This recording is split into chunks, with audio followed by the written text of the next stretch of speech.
RCB ಈ ಹೆಸರು ಕೇವಲ ಒಂದು ಕ್ರಿಕೆಟ್ ತಂಡ ಅಲ್ಲ, ಇದು ಕೋಟ್ಯಂತರ ಅಭಿಮಾನಿಗಳ ಉಸಿರು.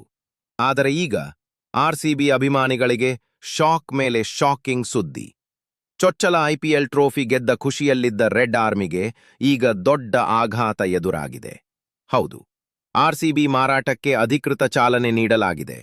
ವಿಜಯೋತ್ಸವದ ವೇಳೆ ನಡೆದ ಕಾಲ್ತುಳಿತ ದುರಂತದ ಬಳಿಕ ಆರ್ಸಿಬಿ ಮಾರಾಟದ ಬಗ್ಗೆ ಸುದ್ದಿ ಹರಿದಾಡುತ್ತಿತ್ತು. ಅದನ್ನೆಲ್ಲ ವದಂತಿ ಅಂತಲೇ ಅನ್ಕೊಂಡಿದ್ದ ಅಭಿಮಾನಿಗಳಿಗೆ ಇದೀಗ ಅಧಿಕೃತ ದೃಢೀಕರಣ ಸಿಕ್ಕಿದೆ.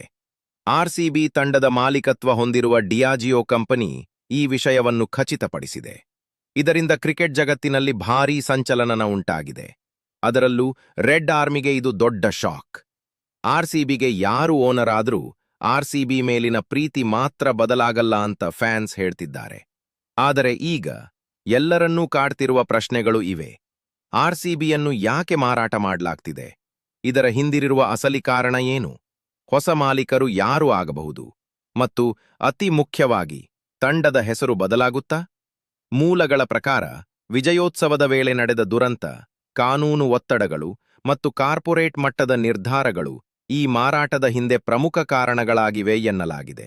ಇನ್ನು ಹೊಸ ಮಾಲೀಕರಾಗಿ ದೊಡ್ಡ ಬಿಸಿನೆಸ್ ಗ್ರೂಪ್ಸ್, ಅಂತಾರಾಷ್ಟ್ರೀಯ ಹೂಡಿಕೆದಾರರು ಮತ್ತು ಕೆಲ ಐಪಿಎಲ್ ಆಸಕ್ತ ಸಂಸ್ಥೆಗಳು ರೇಸ್ನಲ್ಲಿ ಇದ್ದಾರೆ ಎಂಬ ಮಾಹಿತಿ ಇದೆ.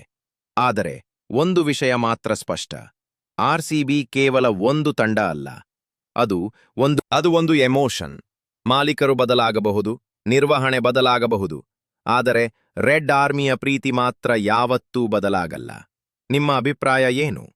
ಆರ್ಸಿಬಿ ಹೆಸರು ಹಾಗೇ ಇರಬೇಕು ಅನ್ನಿಸುತ್ತಾ, ಅಥವಾ ಬದಲಾವಣೆ ಬೇಕಾ? ಕಾಮೆಂಟ್ನಲ್ಲಿ ತಿಳಿಸಿ.